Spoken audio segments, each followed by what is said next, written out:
Hello. Happy Tuesday to you guys. Good to see you wherever you are. Good to be with you. So, we continue in education civil rights class. 2 weeks to go, and just want to give you a sense of what I'm anticipating doing in the last couple weeks. So we've covered quite an array of materials over the last up until now, and I would like to really kind of shift to contemporary, like what's going on. You guys, I think, have a pretty strong basis for thinking through these kinds of questions, and like you have a sense, I hope, of the the language that's used, the tensions that exist, etc., in this space. And so we're going to sort of look and see like what is still being contested, like what are the cases that are unfolding in this in the 21st century and really in the last 10 years, and looking forward to future cases. So that's the plan. And we'll start with that.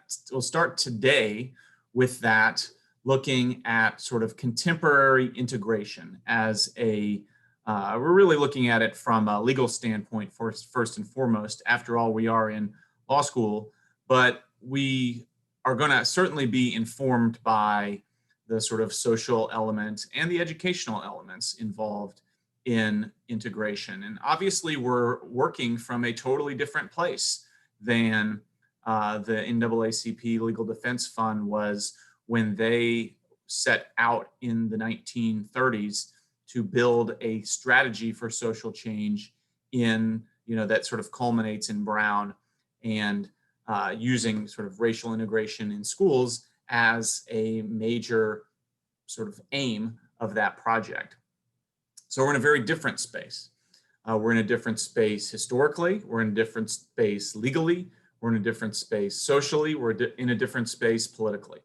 And so all of those differences mean that the arguments of the past are not dictating, are not exactly applicable to the arguments of today, yet so much echoing from the old arguments continues to exist in the dialogue for today. At the very outset, what was once just a simple let's end racial segregation in schools has become a much more multifaceted area of social change. It is no longer the case that the primary aim of this effort, right, if the racial integration effort is to rid the jurisdiction, the school district, the state, the country of the legal imposition of inferiority and via racial segregation in schools. Okay, that effort, enormous as it was, is not the sort of central aim here. And so once you have sort of accomplished that major effort, then, as we saw in the Brown case study, it starts to become a lot more complicated. And we're very much in that lot more complicated universe here today. And so what I want to discuss today is I want to start with the Picks case and sort of unpack that case to give you a sense of, like, if I said that Milliken versus Bradley and then ultimately Missouri versus Jenkins are kind of the end of the Brown story, if there was any doubt about whether the Brown story was in fact over, Picks answers it. Okay, so Picks is the sort of full circle for Brown, of Brown being utilized to prohibit integration, Brown being the case upon which the Picks outcome primarily rests, which is just kind of a fascinating twist in the post-Brown story. So I want to talk a little bit about the details of the Picks case in Louisville and Seattle. And then I want to explore, like, okay, that's the law. So what do you do? You know, what if you are one who is pushing for racial integration? And I want to be clear that not all advocates for educational improvement or more accessible educational opportunities or more equity in education, they're not all pushing for integration. It has kind of returned as a legitimate strategy in the last 4 or 5 years, but it's certainly not the primary strategy. It probably was never the primary strategy. The Du Bois piece that we read very early on might suggest that, but it certainly was more prominent than at that period in the 40s, 50s, 60s, 70s than it has been since that time, mostly because of the changes in the law. It's reemerged in the last 4 or 5 years, and the question that we're going to explore is, if that's your path for social change, for a more equitable education, what can you do? Okay, and then on Friday and Tuesday and Friday, the last 3 classes, we'll think of others, right? So that today will be Racial Integration Day. Other days will take into account other strategies. Okay, so that's the plan for today. So that means we have to talk about the Picks case in Seattle and Louisville. And so I want to just take a second to sketch out what's going on in those cases before working through the law on that. So Louisville is the easier example for us to relate to, because Louisville is a school district that had gone through the full range of the Brown story. Okay, they had had legally enforced segregation of schools. They had had a desegregation suit. They, in fact, had had a consolidation of their central city and suburban school districts so that there was a single school district in Jefferson County, Kentucky. And they had been under court order for decades with mandated busing, and for our purposes, most importantly, mandated racial makeups in schools. So under the desegregation plan that existed in Louisville when Court was in charge, they had a mandate that every school in the district, aside from a couple of very select magnet schools, had to have a student population that was between 15 and 50% African American. And the district as a whole was somewhere in the 30s in terms of African American student population. So they had strict, rigid guidelines, not so strict that it had to be like exactly every school had to be exactly reflective, right? A racially reflective school, reflective of the broader district, which is language that we've used previously in our Brown case study, but that within a range, a fairly broad but not wide open range, there had to be some reflection in each school of the broader racial diversity in the community. And so they had this plan, and they had it for decades, okay, for many years.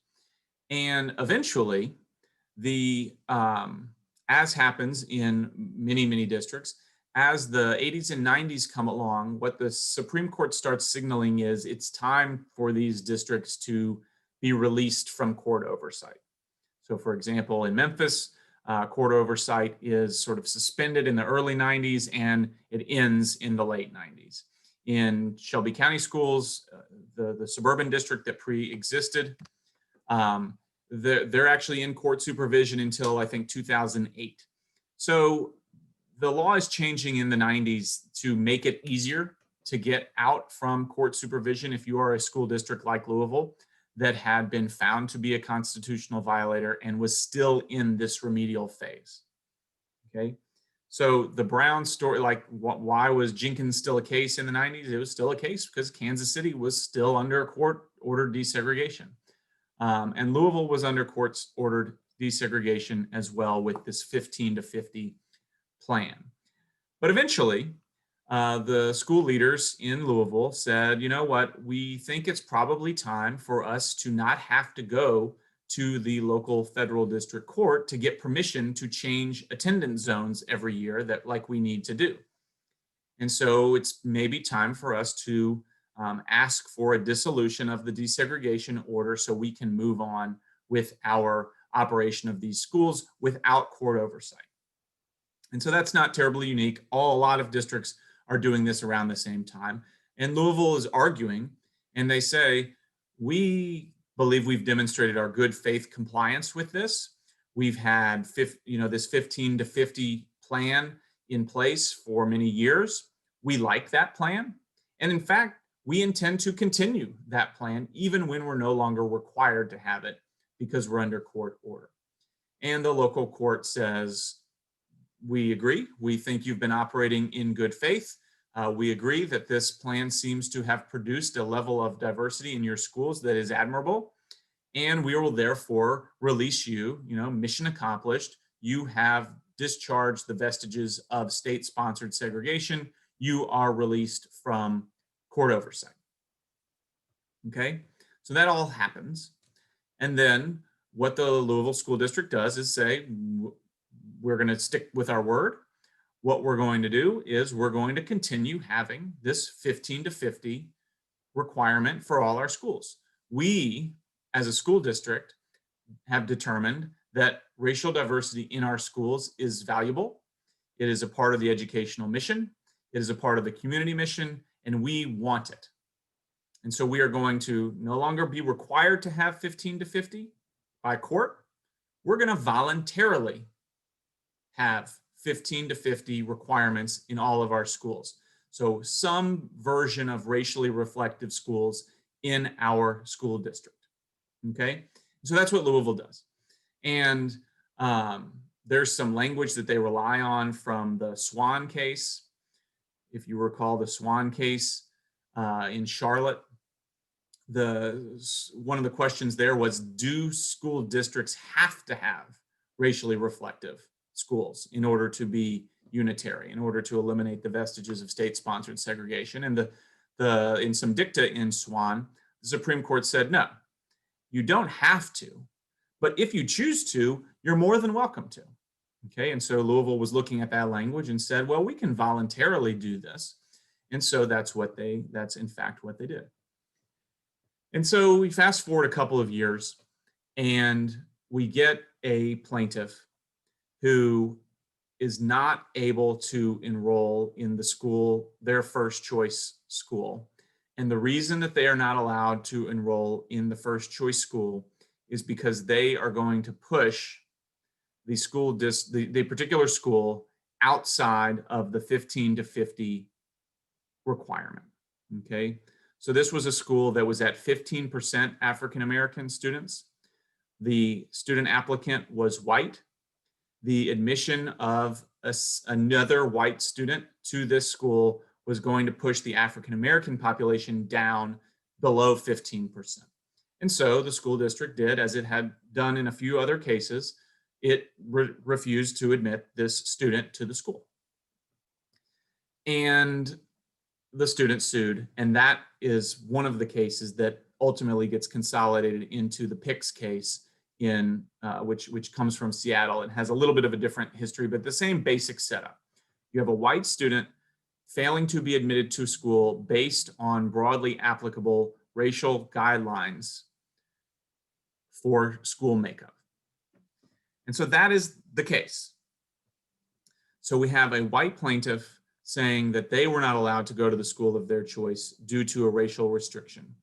And the case that they're using to support their position that the Constitution prohibits that is Brown versus Board of Education. And they're saying in Brown, what we had was a plaintiff student who was disallowed to enter a particular school because of their race and because of racial guidelines with regard to the makeup of schools. And it wasn't permissible according to Brown, and it isn't permissible here in Louisville in this situation. And so that's the context for the case. And so the primary case in which the plaintiff is relying is Brown.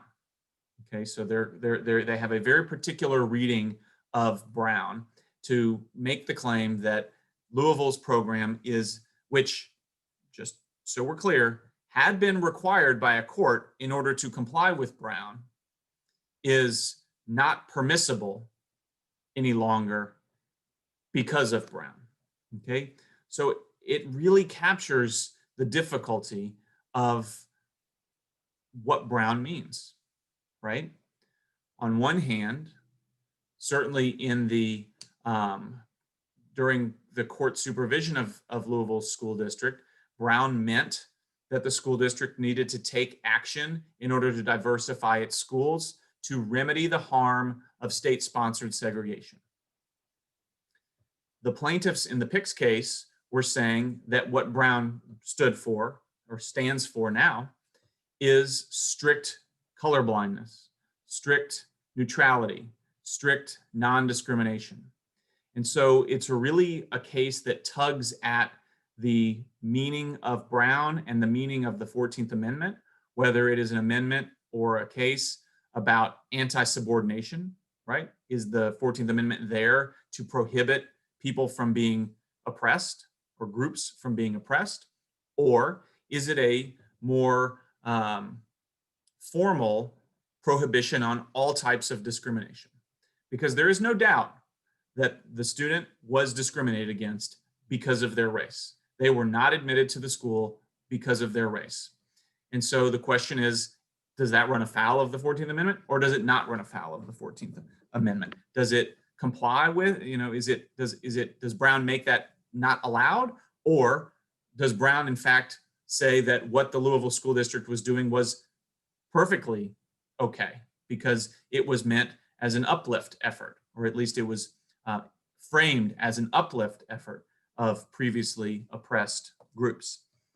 Okay, so I'm going to pause here before I go into some of the details of the holding in the Picks case and ask for either reactions or questions about sort of how the case came to be, or how Brown fits into it, or what's going on in Louisville in particular, in Seattle as well. Any reactions or questions or thoughts?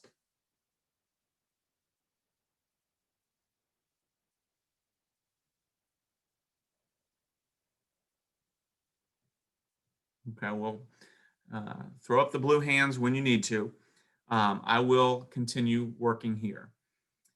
Okay, so without going too much back into con law, I do want to talk a little bit about how the case turns out.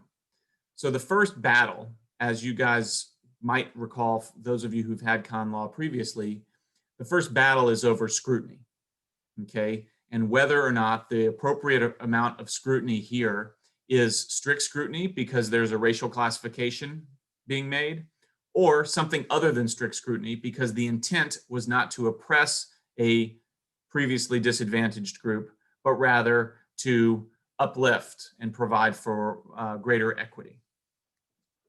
And so as I think from con law you should remember, and from this case you should perhaps know, I mean from this course you should perhaps know, and definitely from this case you should know, they choose strict scrutiny. Okay, and they say all racial classifications, as they had in the affirmative action context, which we sort of talked around but haven't addressed fully, all racial classifications get strict scrutiny, even those racial classifications aimed at, for lack of a better word, uplift, right? With benign discrimination is the way, and sometimes it's phrased. And so they all get strict scrutiny. And so since they all get strict scrutiny, the Louisville School District and the Seattle School District have to come up with a compelling government interest for the racial diversity plans and assure that the plans that they are using are narrowly tailored to support that interest. Okay, so that's the sort of basic 1-2 step of strict scrutiny. And I actually want to skip over the compelling state interest because in a lot of ways, even the plurality kind of acknowledges, yeah, well, maybe racial diversity in schools could be a compelling interest. Okay, they don't really foreclose that possibility. The fight here between the plurality of 4, the concurrence of 1, and the dissent of 4, which I didn't provide for you guys, is all in the tailoring. Okay, it's all in the tailoring element. And it's a really, I mean, I think it's a really important case, not just for its context, but hopefully you're seeing that it is hugely important for the issues that we're talking about in our class. So the compelling interest is presumed, right? Even the plurality says, yeah, well, it might be a compelling interest to achieve racial diversity in schools or the educational benefits of racial diversity in schools. But when we look at the tailoring, you know what we see? We don't see that. We see a strict effort to have racial quotas in schools, and that, just because you dress it up with some nice language, is not permissible. Okay, you cannot transform something that would be patently unconstitutional, racial quotas, into something that's okay just by calling it racial diversity. Okay, and that's sort of the perspective that they take. And so the way that they get to that conclusion, that the plurality in particular gets to that conclusion, that this is actually not about the educational benefits of racial diversity, is sort of multi-layered. First, they say, yeah, race may only be part of the evaluation here, but when it is employed, it alone is determinative. Okay, so this is like a straight con law point for you. When racial diversity mattered, it was determinative. That means if you came down to the last spot in a school and one student would push it out of the 15 to 50 guideline and another student wouldn't push it out, then that factor alone would be determinative. It would determine which of the two students that you picked. Okay, so from a narrow tailoring standpoint, one thing you get is when race is determinative, that is a narrow tailoring problem. Okay. Second, they note that the number that is being used, 15 to 50 in the Louisville case, and a slightly different number in the Seattle case, it's not actually based on research that says, oh, the ideal racial diversity in a classroom is between 15 and 50% African-American students. Where is that number coming from, the 15 to 50? Is it coming from research? Where do y'all think that they came up with the 15 to 50 in Louisville, for example?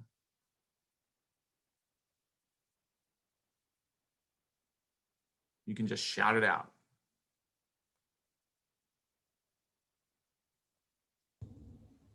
Was it maybe based on like the population makeup or something, and so they wanted it to reflect the they're looking at the population makeup. They're not saying, okay, we live in, we have a lot of research that shows that it's actually 34% that gets you that educational benefit of racial diversity. The majority, the plurality is saying you're working backwards, right? You're just looking at the demographics of your district and you want racially reflective schools. And that's fine, good for you, but that has nothing to do with what it takes in order to achieve the educational benefits of racial diversity. And in fact, the number that you've picked in Louisville and the number that they've picked in Seattle, they're different numbers. So how can it be? It's not just a coincidence that racial diversity, that in Louisville you need certain racial diversity, but in Seattle you need a different amount of racial diversity. Like, that's not how educational benefits work. It's inconsistent. You're working backwards. And what does that tell the plurality? That tells the plurality that you actually aren't aiming at, you're not tailored to the educational benefits. You're really just about manipulating demographic numbers in each school, which is not permissible. Okay, so race being determinative, working backwards being problematic. Yeah, Rachel. So my question is, I don't understand, I don't want to make you teach me con law all over again, but I don't understand determinative. It was the problem that it was, okay, sorry, I'm trying to think of how to ask this. Was the problem that it was determinative in, it would only, what they're only looking at is like if it's a white or black student, or is it a problem that there weren't all these other factors they were using too? Because I saw that they tried to argue they were looking at other stuff other than race. So why didn't It's that the work? latter. The latter is what makes it the problem, that it was not, that the other things besides race ended up not mattering when push came to shove. So in Louisville, for example, it really was, in Louisville, it was actually both things that you just mentioned, right? It was that it was black, non-black. That was the only breakdown, and they seemed to have a problem with that. In Seattle, it was a little more nuanced. They had a more broadly diverse way of defining things. But the real problem is the second thing you said, Rachel, which is that, yeah, okay, you took geography, where people live. You took parental choice, where families chose to attend school. You might have taken siblings into account, like if there's a sibling at another school, that factored into whether a student was assigned, which school a student was assigned to. So you took all of those different things into account. And so the district is trying to say it's not just race, it's race plus this and this and this and this. This is not like Brown, where it was like, all you needed to know was race. And that's how you decided who went to what school. These were diverse schools, all of them. And so the question was about how to keep them diverse. And so, yeah. So previously, if they were still under court order, would they have been able to exclude that child? Yes. Okay, and the only difference is now that it's voluntary. Correct. It's odd. Correct. Okay. Correct. And in fact, that's a big point in the dissent, Justice Ginsburg dissent, which I think is referred to in one of the footnotes here. She had a fairly short dissent on this case. Breyer writes the bigger dissent. But she said, how can something go from being constitutionally required to constitutionally forbidden overnight? Like, the things that they were doing under the court order were allegedly required by the Constitution. And now the court is saying that the very next day, once they had been released from court oversight, now those were constitutionally impermissible. And so Justice Ginsburg is making that point. But to go back to your question, it really does boil down to to that moment where you have a school at the edge and of 15 to 50 and 2 applicants. And the only thing you really need to know in order to determine which of those 2 applicants will get in is race, right? The student that will keep it in the 15 to 50 will be admitted. The student that will push it out of the 15 to 50 will not be admitted. And that's what the court is saying. When I say determinative, that's what I mean. So it may not be all that many cases where it really does matter. So long, if the school is at 35% and someone applies, it doesn't really matter whether they're white or black, the student. They'll be admitted or they'll not be admitted, right? It's a black student might be admitted or not admitted. A white student might be admitted or not admitted. It's not going to be because of the 15 to 50. But in those small number of cases, when race actually does matter, it alone is determinative. That's what the court had a problem with. And not just it, but each individual person's race. So, what their issue is that an immutable characteristic is going to determine this decision for an individual. Okay, cool. Thank you. That makes sense. Mm-hmm. And that kind of hits on the last narrow tailoring problem that they have here, and that's that you don't actually have to use race to get to this. That you could get the same effect with race neutral means. Okay, and this is what Justice Kennedy's concurrence is largely about.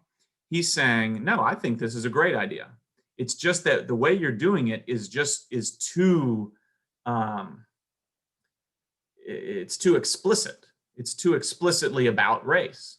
You can do it all sorts of ways that could be kind of about race, but not explicitly about an individual's race. So Justice Kennedy is offering all these tools. He's saying, well, what if you zone the attendance zones with race in mind, right? You know that this part of town is a majority African-American neighborhood, and this part of town is a majority white neighborhood. So you can sort of build race into your attendance zones, or you can utilize, he kind of alludes to, you could utilize proxies for race, like parental educational attainment, where your geography being another one. And so he's encouraging all of these kinds of, they're not like totally race neutral, but they're race, they're not as definitively and explicitly about race. And that's what Justice Kennedy is encouraging. And he's saying, you should try to do this, Louisville.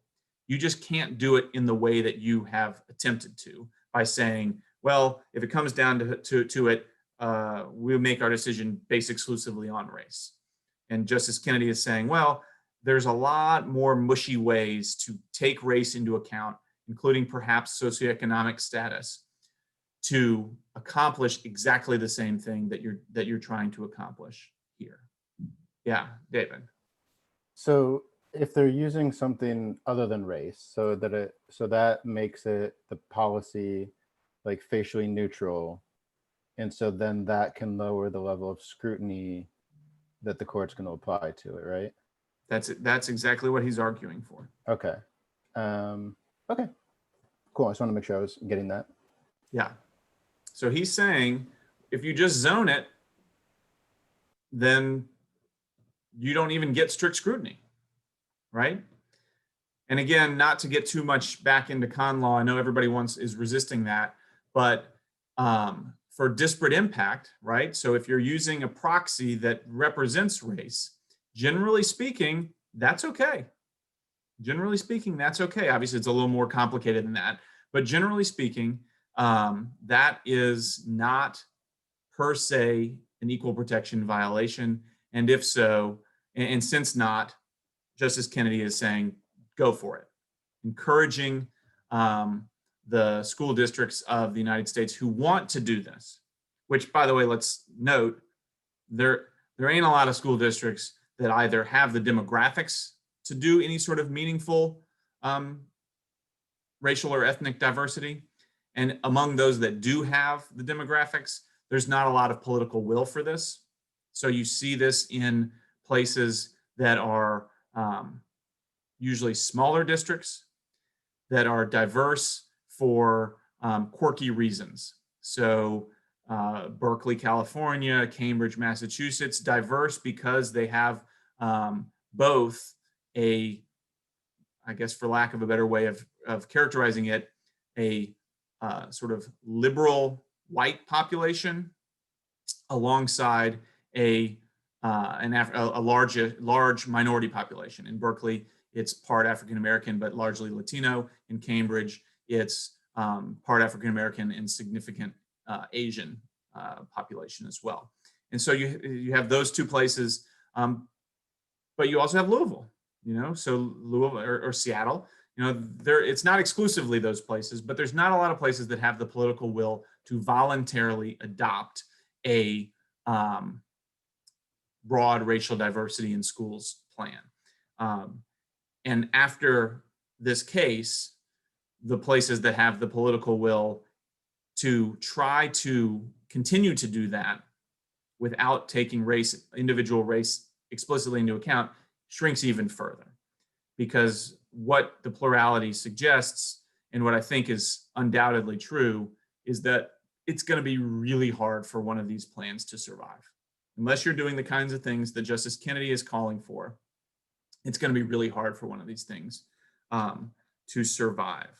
And so you get the famous line from Chief Justice Roberts in this case: the way to stop discrimination on the basis of race is to stop discriminating on the basis of race, which draws a really sort of fierce rebuke from Justice Stevens in another short dissent in this case, in which he says, if it were only so simple, young man, in the kind of patronizing way, if it were only so simple, then we would have solved this problem a long time ago.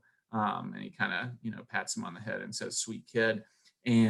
But Chief Justice Roberts, of course, wins in this case. And I think that that's a really powerful line. It's a line that resonates with a lot of people and is at present the law of the land here. I want to just ask about local control in this case. Okay, so we've seen local control pop up from time to time in cases. So for example, we saw the school district in Kansas arguing for local control in trying to resist a mandate to end segregation. We saw local control pop up in Milliken versus Bradley, the court utilizing it and saying local control is really important and school district lines matter, and therefore we cannot have a metropolitan desegregation plan because that would sort of interfere with broad local control. And so my question is, where is local control in this case? Which side is arguing for it? And does it prevail as a really important factor in the analysis? What do y'all think? Which side is arguing for it, and does it prevail as an important factor in the analysis? Deference to the locals.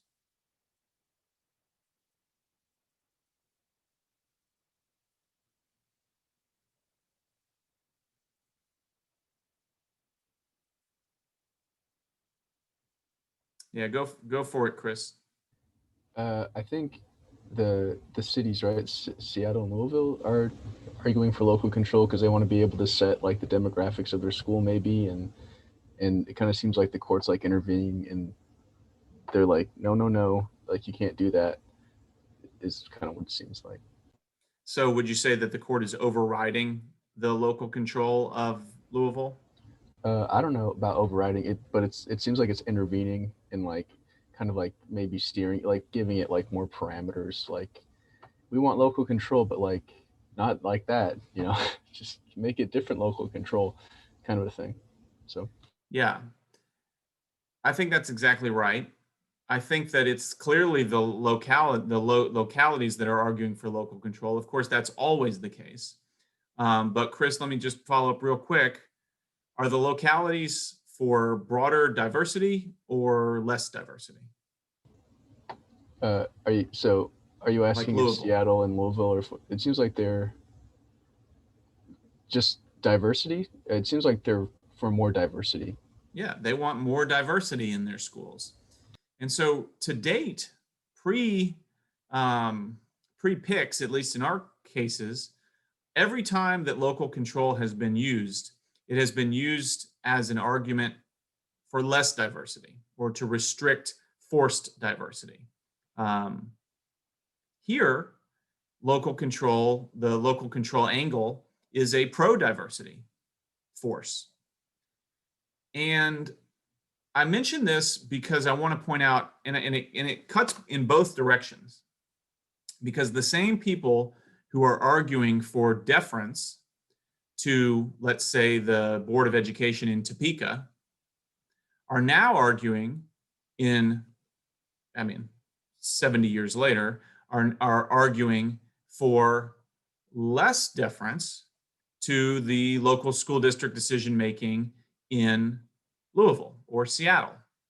You see what I'm saying? So those who do not want diversity, we're saying, let us have, leave us alone.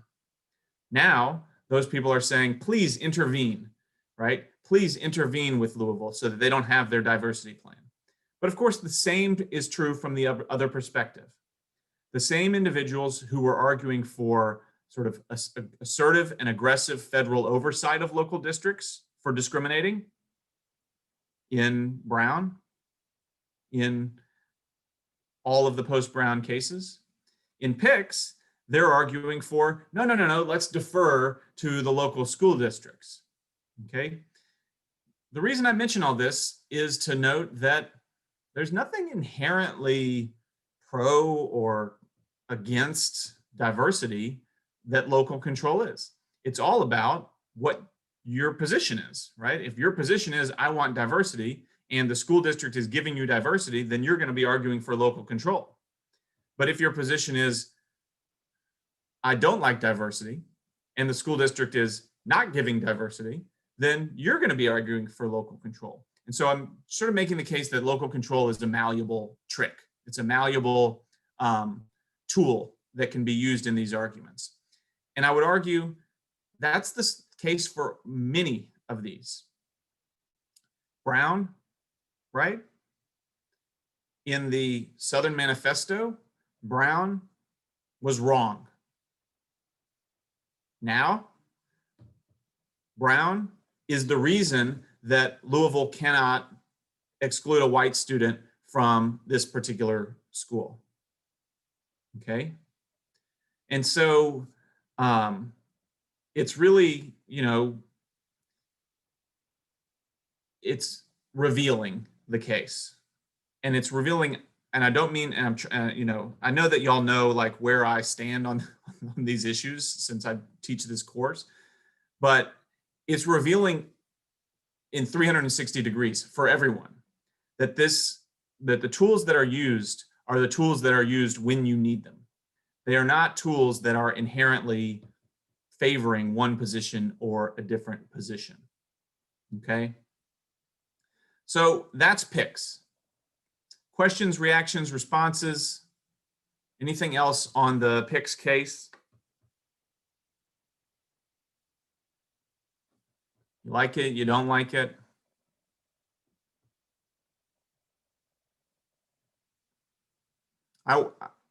Yeah, go for it, Sarah. Yeah, I mean, like you said, I wasn't surprised by the way the court went just because of the trajectory and how we're seeing too, like with litigation, especially like in like voting rights areas, of like how the trajectory of like reverse discrimination with like Rucho and like and then also like reverse and anti-affirmative action cases. So it just shows, like you said, how you can manipulate the tools depending on your position. It's the affirmative action jurisprudence is really, and PICS is really at its core an affirmative action case, right? It's not affirmative action in the same way as an admissions case, because this is not, no one's being really excluded from schools. It's right. Just back up. We could have made this an exclusion case. I could have talked about it from the plaintiff's perspective of they were saying they were being excluded from the particular school because of the racial guidelines. And in fact, I think that way of thinking about this case prevailed, right? So that connects also to the way that we've talked about framing and how if you can frame it as an exclusion case, you're going to win, even if you are a white plaintiff using the Equal Protection Clause against a diversity plan, right? A Brown mandated diversity plan. So it just shows the power of the exclusionary framing. But what I was going to say was, what's really interesting, and I think it's kind of a testament to the effort that occurred, that was our case study, right? Y'all may, I obviously am never going to get sick of it, but y'all may be sick of hearing about the sort of Brown case study. But I think it's a testament to why that case study resonates so much, that the same litigation strategy that was employed to build Brown was subsequently employed to fight affirmative action, to pursue this particular case, but also to enlarge the Second Amendment, to confront the Voting Rights Act. The litigation strategy that was constructed by the Brown lawyers has served as a model for every litigation-based social movement from all sorts of ideological viewpoints, okay? And so, like the connection between, for example, the build toward, same-sex marriage is another good example. But the connection that I think it kind of jars people, if you look at the litigation strategy to get to the case, which I don't know why any of you would necessarily know a lot about, but I'll just mention it to you, to get to the case DC versus Heller, which is the first time that the court recognizes a individual right to bear arms in the Second Amendment. The litigation strategy that was modeled, that led to the DC versus Heller, it's the Brown strategy all over again. Okay, the Brown, obviously the issue is totally different, but what they're pushing for is the use of strategic cases to build towards a recognition of a new interpretation of a constitutional right. And it worked in Brown, and it was successful again in DC versus Heller. And I think that it's a testament to the power of that model of law and social change, which, is what I'm trying to sell this course as an example of. It's a testament to that the very strategy that built Brown is the same strategy that in this case uses Brown against racial diversity. Jemai's head is spinning. Lindsay's not a fan. Caitlin, your hand is up. Yeah, I think I've asked a similar question before, but now I think I have a better understanding and want to maybe rephrase my question. But do you think that this case would have been decided differently had the plaintiffs made a better case for their holistic, or maybe if the plaintiffs had a plan, or the school districts had a plan in place that wasn't determinative upon race, if it was more holistic and it didn't always turn just on race, do you think that the court would have said that was okay, or was it still going, or what does this really come down to? The court doesn't want to interfere in public education at a K-12 level again, but is okay with doing it at a on a higher education level. In the immediate aftermath of this case, I argued that Justice Kennedy was reachable by the kinds of proxy type things that he said he was open to in his concurrence. And so if they had a more holistic consideration or race neutral but race proxy criteria that they were using, I think if you take him for his word, Justice Kennedy was open to finding that to David's point earlier, you wouldn't even apply strict scrutiny in that context, and therefore it would probably be okay. What he said. And so just basing on the concurrence he wrote, I think if that existed for these school districts. And I think, this case was a disappointing outcome for me, but I'm not sure that that's wrong, right? I'm not sure that, what Justice Kennedy is arguing for is let's be really careful when we're in this space. It's not always the easiest thing to tell when race is being used in a benign way versus a discriminatory way. And Justice Thomas would say, even when it is being used in a benign way, there's negative effects to that, and that it prolongs the broader racial conflicts that exist in schools and in society. And so, so I do think, to answer your question, I do think that it would have gone, or at least Justice Kennedy was open to it going in a different direction, had the facts been a little bit different. But of course, the counter to that is that without the school district's argument was we had to use race. That if you removed race, individual racial considerations, and you just use these other kinds of sort of not really race things, that we would have quickly fallen out of 15 to 50 in a lot of schools. And in fact, that sort of bore itself out in Louisville over time. They attempted in the short term to kind of follow what Justice Kennedy had said. That became a little bit politically untenable. It was never really tested in court. It's certainly not at the Supreme Court level.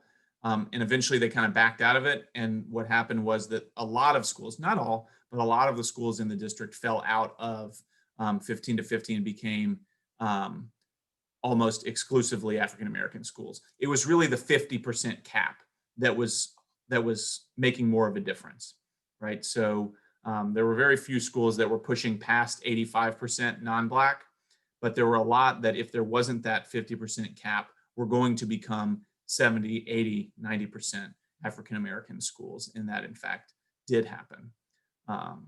So, you know, maybe they needed race.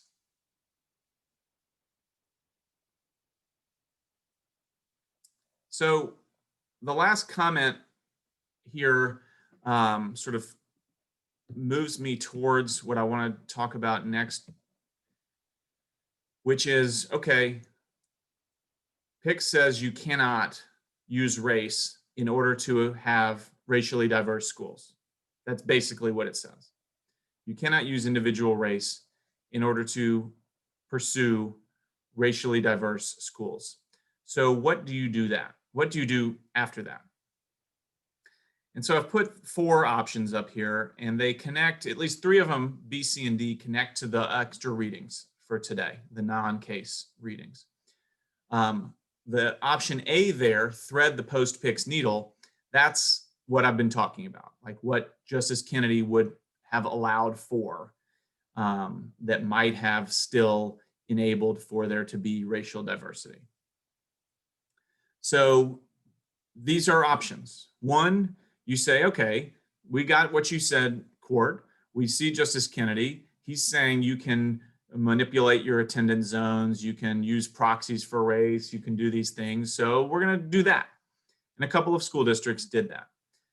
Connect adequacy to racial diversity in schools. This is the Minnesota case, right? So there are, we've talked a lot about how every state has a constitutional provision in their state constitution that says you've got to provide education.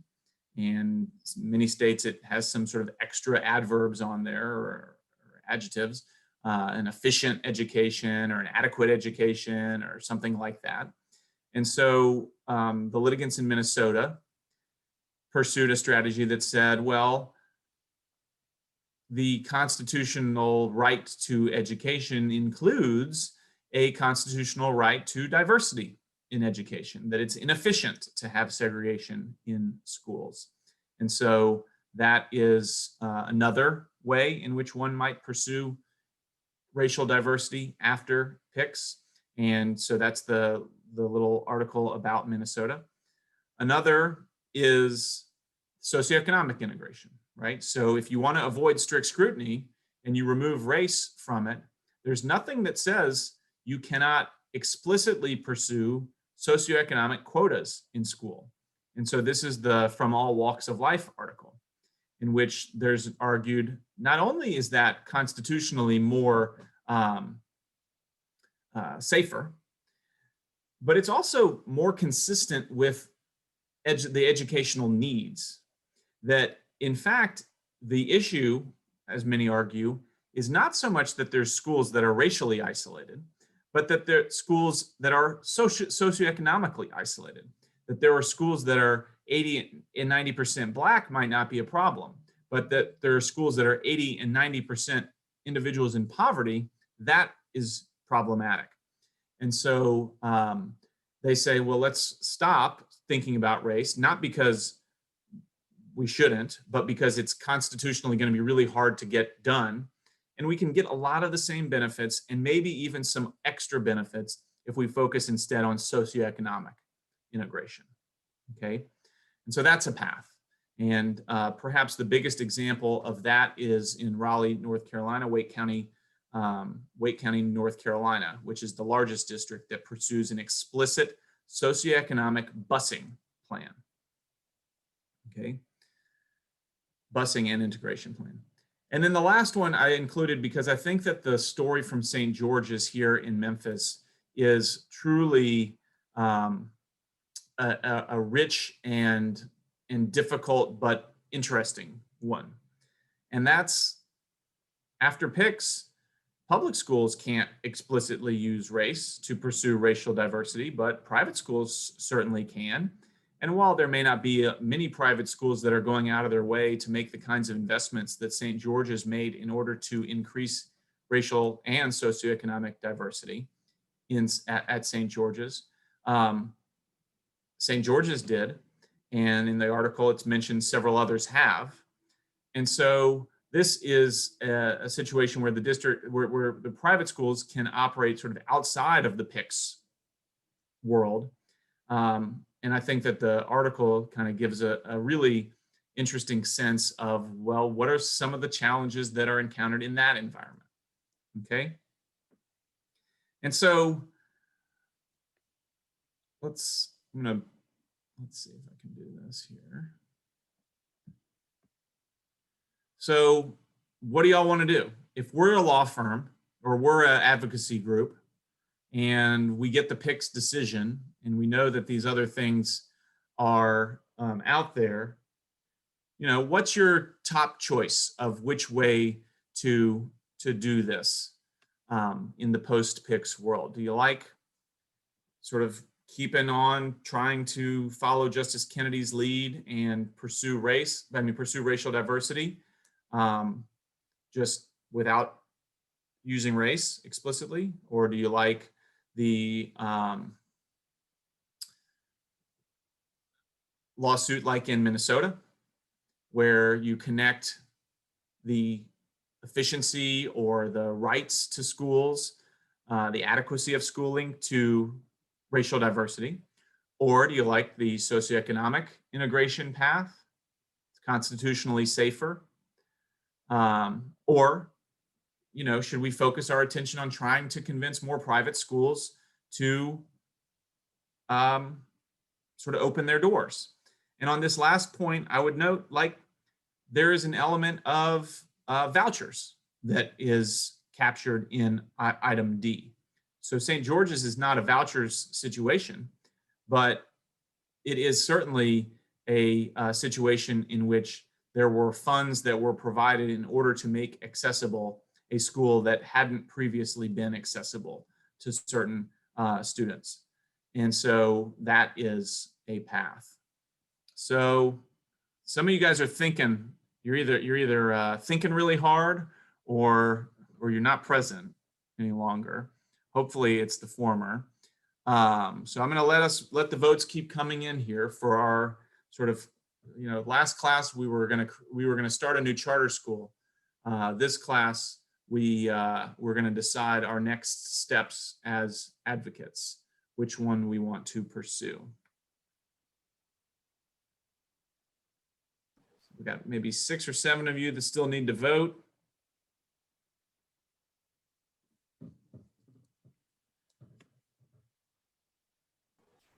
Two or 3 of you that still need to vote. Give you another 10 seconds or so. And then I will share the results as they come in here. And then we're going to talk about it. What we want to do, what we learned, you know, what, and as you're talking about it, what did we learn from the readings? You know, what from the readings helped us, helped each of you get to your answers on this particular question. So we have a majority pushing and saying socioeconomic integration is what we ought to pursue, but not insignificant responses for the other 3 as well. So we've got a pretty good range here. So socioeconomic integration advocates. Why? Why that as our next step after PICS?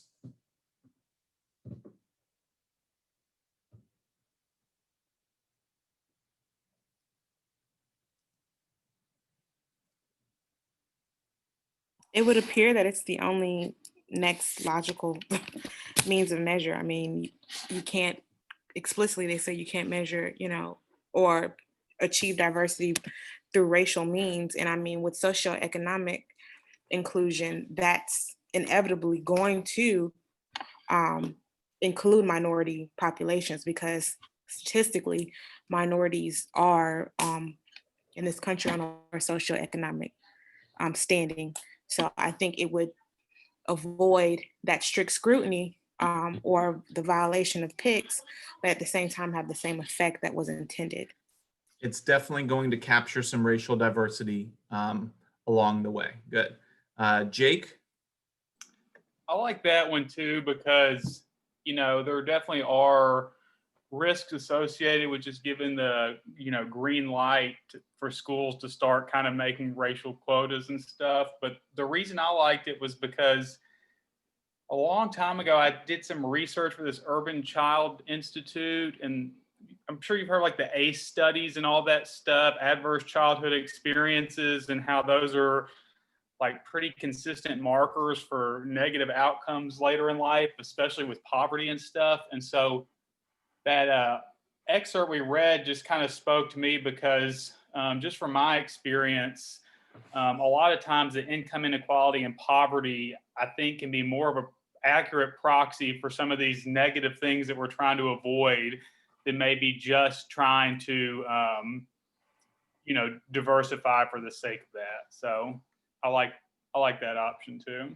Okay, good. Sarah? Yeah, I was on. Okay.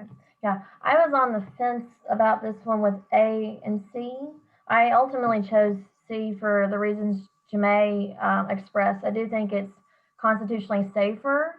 And while I, in theory, like the idea of still being, conscious of race with what Kennedy's proposing, I think ultimately it's not a good option, because I feel like, we're recognizing that we're using it as a proxy for race. So these cases might be overturned because people, the justices realize, we see what you're doing. You can dress it up just like in PICS, and still overturn it. Whereas if you're focusing on socioeconomic integration, it's more consistent, it's racially neutral, but has, as you may express, the impacts that will be more consistent with what we're trying to do anyway. And it will be more, the students that might fight affirmative action cases because, as white students who are economically disadvantaged or feel disenfranchised by that, can be able to benefit from this too. So I think it's safer from litigation, counter litigation purposes. And it's a good point. Justice Kennedy wrote the concurrence. It's neither Justice Gorsuch, Kavanaugh, nor Barrett has written anything about any of this stuff, but it seems likely that Kavanaugh and Gorsuch would not have subscribed to the same conclusion as Justice Kennedy did on this particular topic, though they might on other topics. And so if that's the case, then that means it's following Kennedy's lead might not last much longer than however long Kennedy was on the bench. It's vulnerable in that way. Takesha.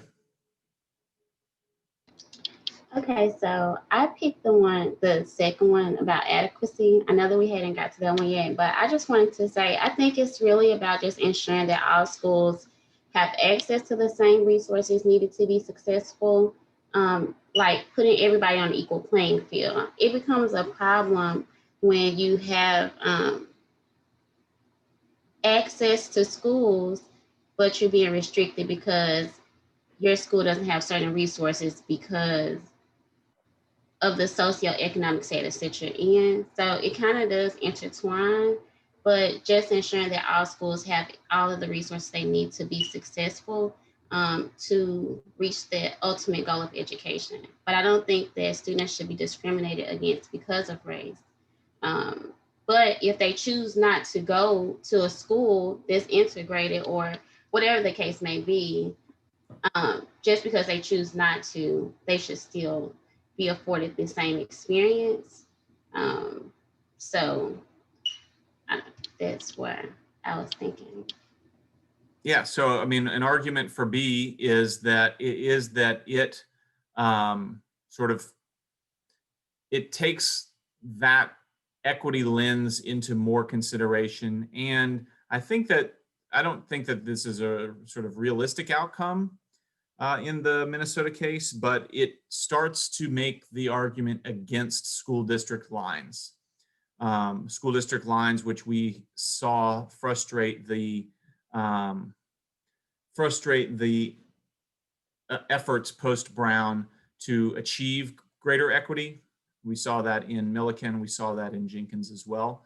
And I think that at the end of the day, that's what the target is making the lines between school districts less impactful. And I don't mean lines between attendance zones within a school district. I mean within across school district lines. So, and that point kind of connects to Megan, what you've got here in the chat.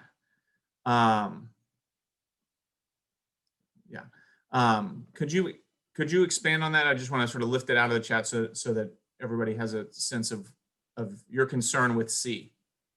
So, with the options that you provided with us, I really did like C, right? Because it makes a lot of sense, and we're getting around the constitutional standards that you have been talking about throughout this class, this one in particular here.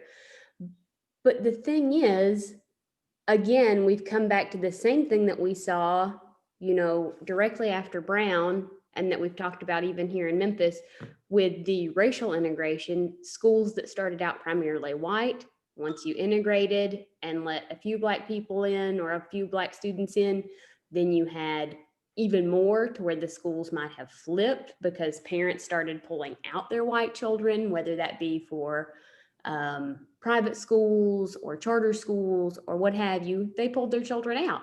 They moved because they can, okay? And because they can, that shows wealth. And when you start going on the socioeconomic standards, a lot of times you are attaching that to a race standard, whether we like it or not. That's the way it is. And so, again, the parents that can move and have the money or can bootstrap the money together will take their children elsewhere.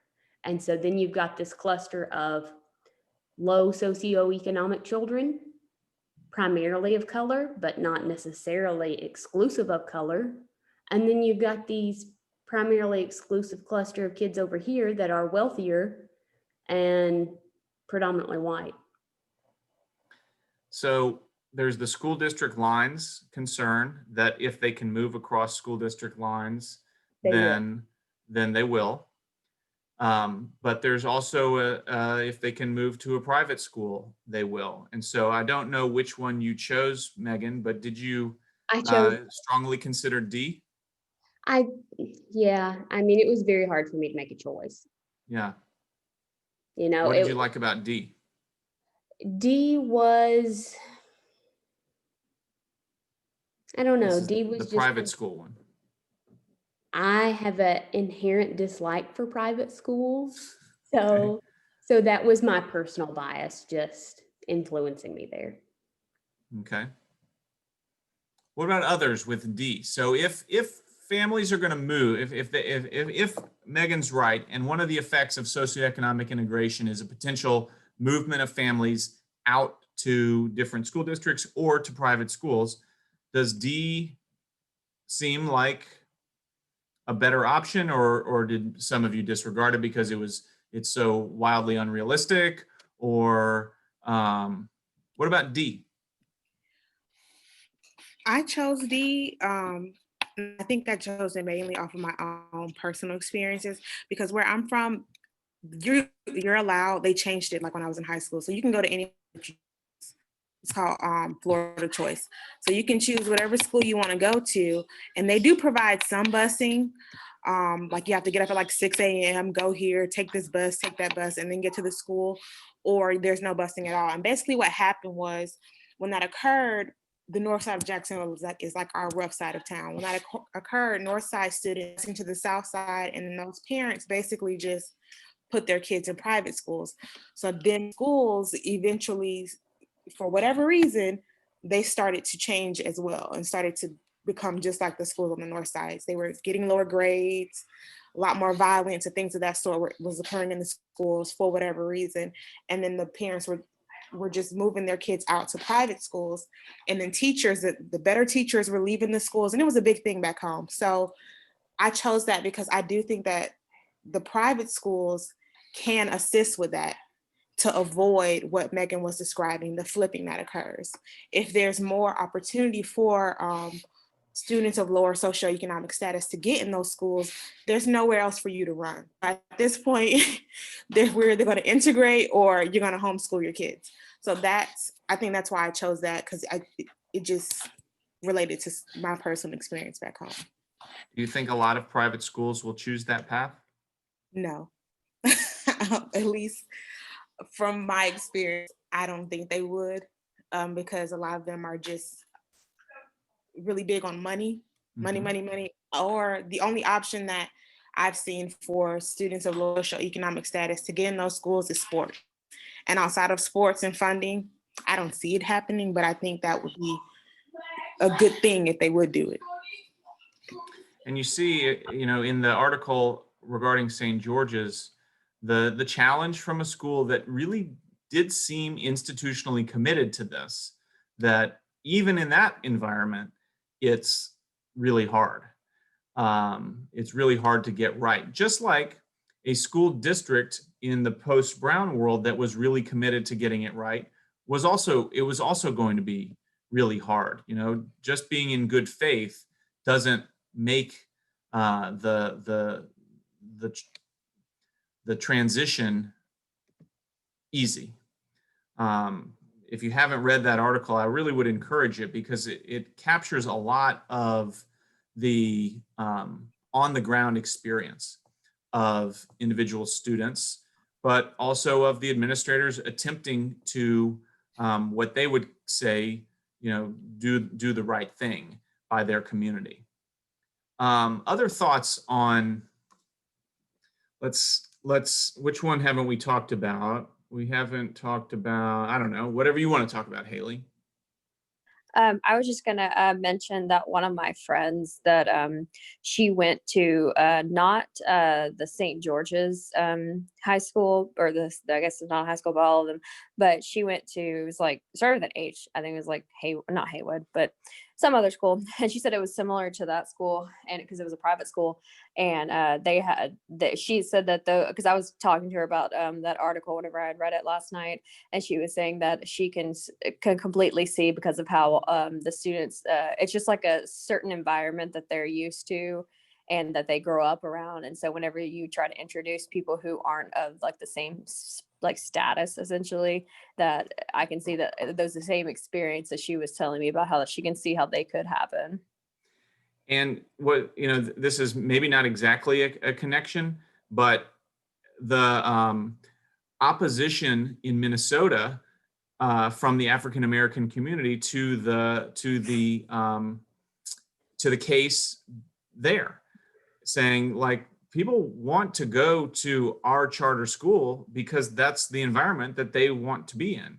And, like this, and on some level, it might be, white integrationists coming in here aren't going to, you're not taking that into account, that this environment in a majority African-American, 96% African-American charter school, people are choosing that for a reason.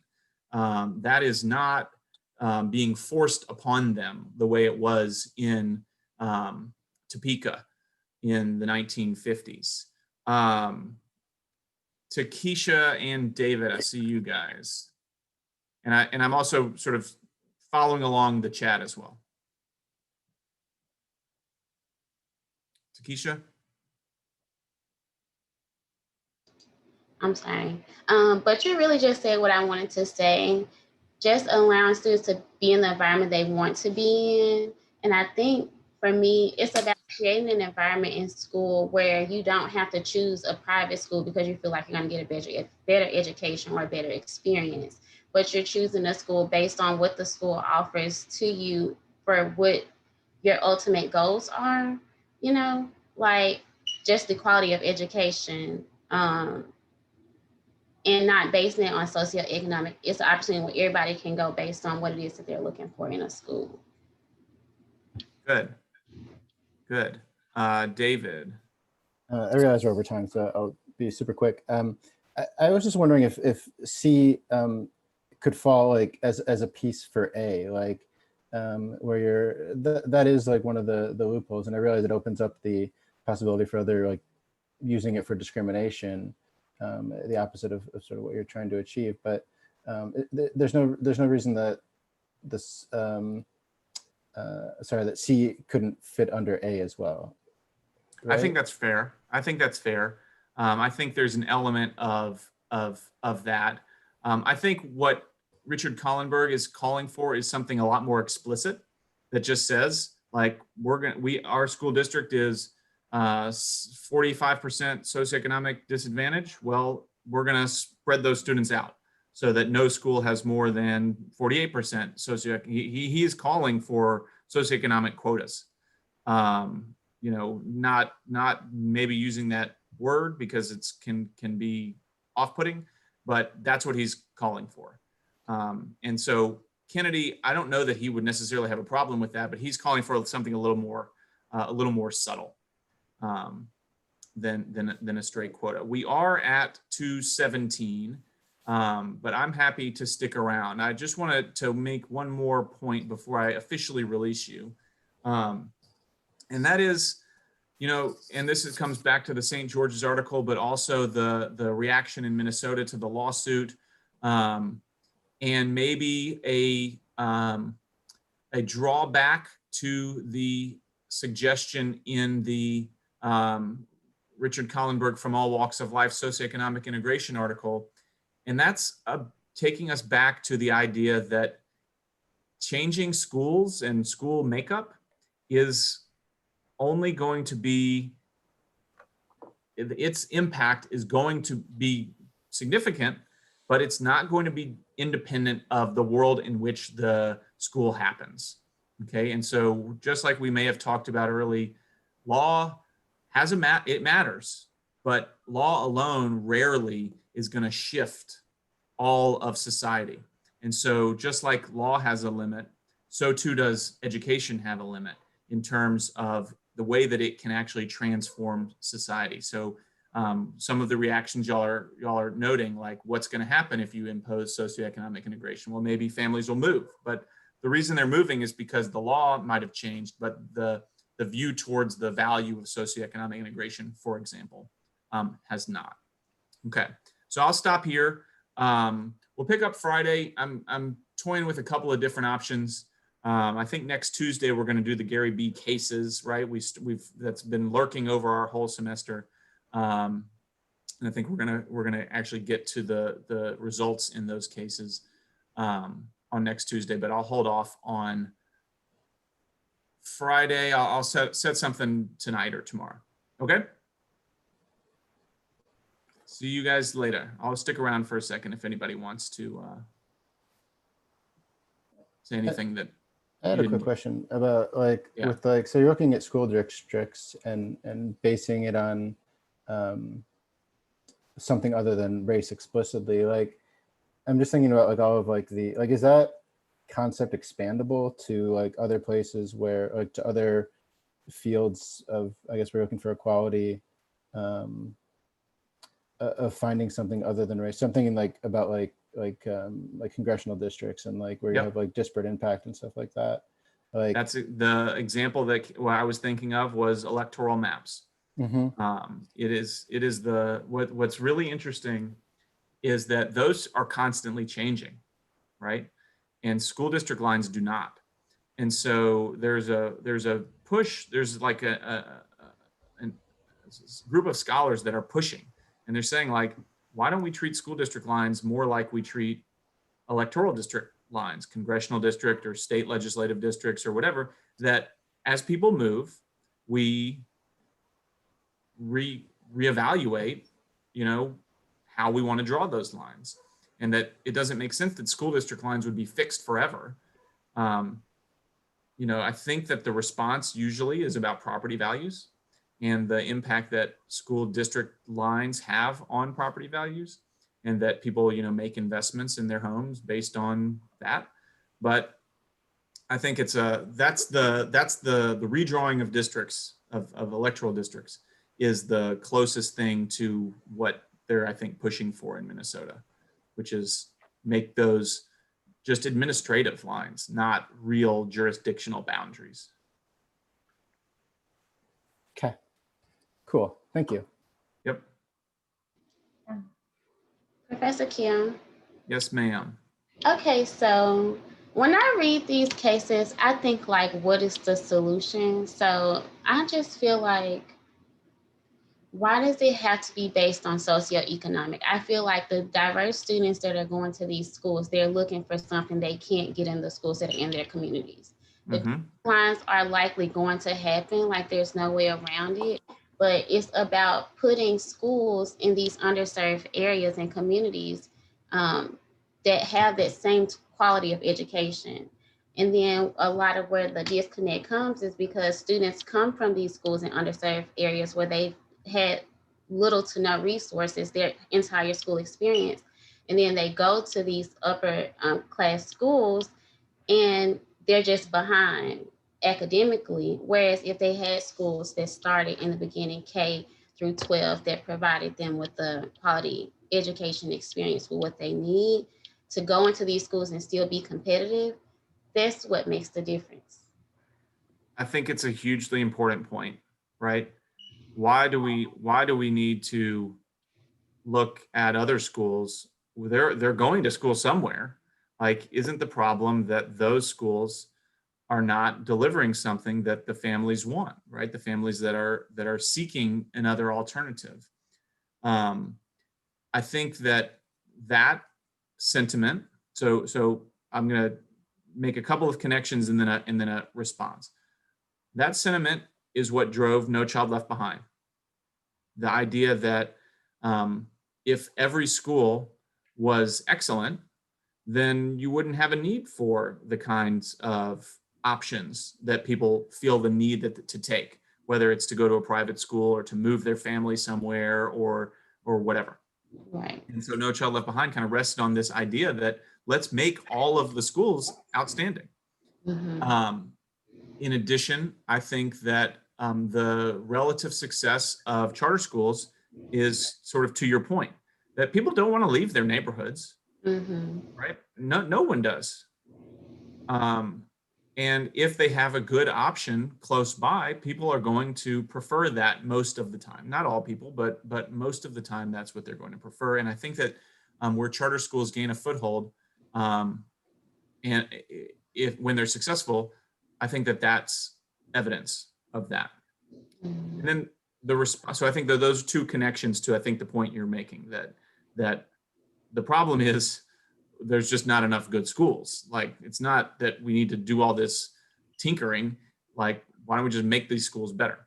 Right. So the response is our country has a brutally horrific history of providing excellence in schools that are populated largely by African American students. There's just so few examples of that as being the norm, that it's very difficult to trust that will ever happen. Okay.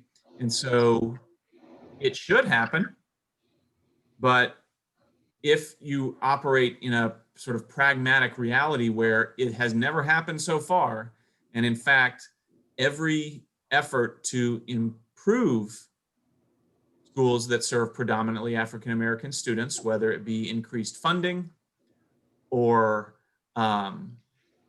equitable sort of curricular options, every effort has been met with, if not resistance, then like open resistance, then sort of tax-based resistance, like let's not put our resources there, which is like benign neglect. And so, I don't know. You stick long enough and you start to lose hope that there will ever be sufficient investment in schools that predominantly serve African American students. And it's sad. Sad hope to lose. I don't know. And I think that's why I kind of favor charter schools, because they're able to get the extra funding and fundraise. I think that it's possible. That's like one of my biggest dreams, is to like start these amazing charter schools that go into like this predominantly Black community and just beat all of the odds, you know, by Yeah. the resources and, you know, taking all that I've learned with my experiences in law school, and then, you know, just creating a string of schools that create these super amazing students. Sign me up. Sign me up, Takesha. Okay. Well, I, thank I would love to see it. I'd love to support it. So if that's what you want to do, then let's figure it out. Yes, sir. Thank you so much. Okay. Bye. See ya. Hello, just me now. Hey. I have a quick question. So I'll say my one comment I was going to say was, one of my things, and this is just me being idealistic, with not choosing D, is that, you know, it doesn't ultimately fix the problem. If you're trying to support, you know, an equitable public education system, then you're not going to fix that by just fixing the private school system. You're only going to be able to help so many students. So that was just one of my thoughts about that. Because Yep. it's like, you're not going to, if you're not going to fix, if the problem is, oh, well, this is inherently broken, we have to just funnel a few lucky few that get to get this greater education. It's like, well, you're not fixing the issue itself. And charter schools are critiqued in that way often as well, that not only is it not fixing the problem, but it vouchers or focusing on private institutions. It's actually, and you saw a little bit of this in the St. George's, that they're choosing particular students who might, if you know, who might succeed anywhere, and by taking those students away from otherwise disadvantaged students, you're actually making the disadvantage even worse than it was. You know, I think that's a fine line to walk, because if it's helping the particular student, like, it's hard to say that they shouldn't have that opportunity. But you know, if you're looking at the bigger picture, it's tough. Yeah, because it's like, obviously you want them to succeed, but you don't want all the focus to be on a few. If you're looking at it from a utilitarian standpoint and trying to fix the system, it's not, you know, a sustainable model just to have a few. Right. But I wanted to ask, so I'm doing alternative spring break. I'm coordinating again this year. And so this year it's going to be all virtual, which has its limitations, but also has its opportunities for, you know, expanding our reach and expanding what we can do. And I've been thinking about different tracks. And one of the ones I'm looking at potentially creating for the first time is doing some form of like a civil rights track, or if I can find different groups that have enough work for a span of 3 days to have their own tracks, like having, but if there's not, I'm fine with like pairing stuff. And so like I was thinking about doing like a track with like disability rights and civil rights and education. And so I was wondering if you could maybe guide me to, or if you think there's any feasible options that law students could meaningfully get experience in a pro bono standpoint in education law. Let me think through that. I think that there is, but let me think through. And does it need to be local? It doesn't have to be local, no, as long as we can do it virtually. Okay.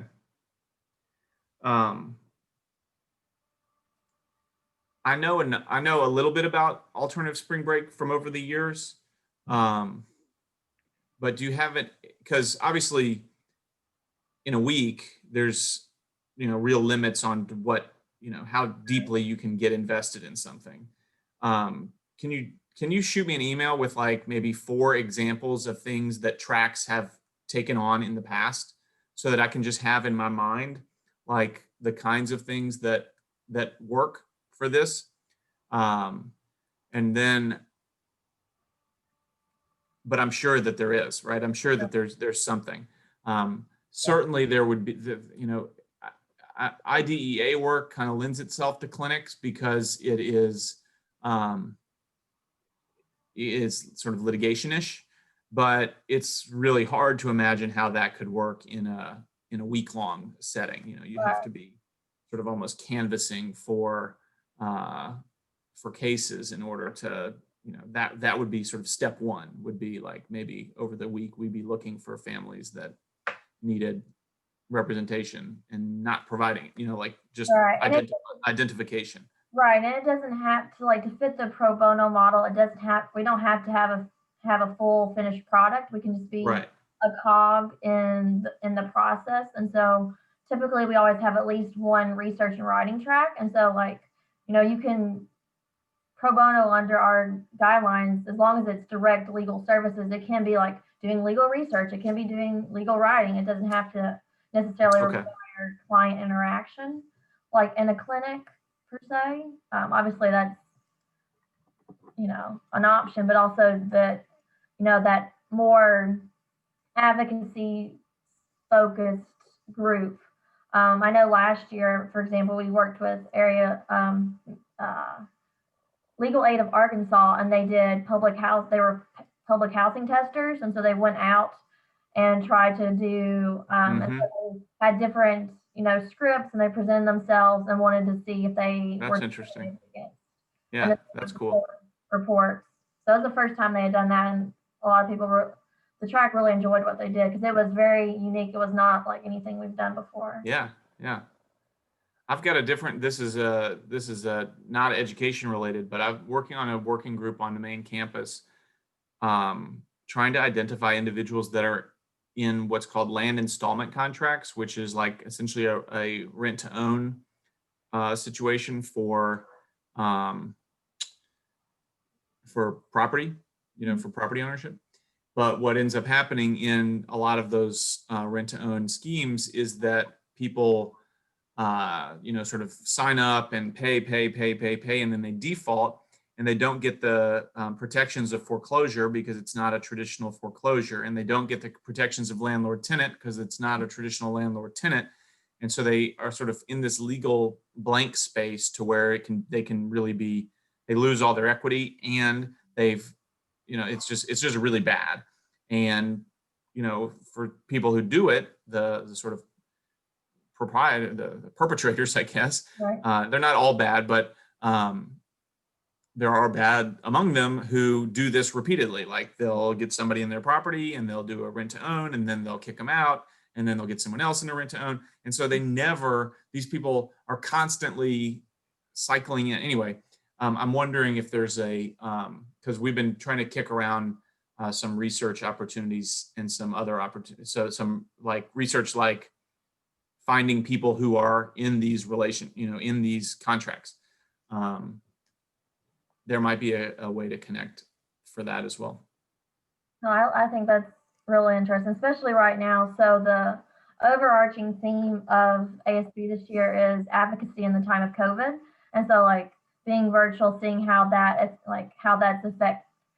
I wanted it to be more pointed because I wanted it to be more about like looking at all the vestiges of institutional racism was my initial thing that I wanted to tackle, but I wanted it not to be as politically minded, but still looking at but COVID in and of itself shows all the vestiges of racial inequities and social inequities, from housing to everything. This is everything. And so it still is serving the purposes of looking at those, but not being as pointed as I wanted to be, but still answering and looking at those questions. Like, obviously education has greatly been shown, Yes. like right now, how much we have required our public schools to do, and what happens when they're not operating in the way that we expect them to, how our basic needs are not being met because of that one domino being taken away. Okay. So yeah, so send me a couple of examples, and then I'll get thinking about how law students might be able to help. Awesome. I appreciate it. Okay. See you later. Bye. Bye.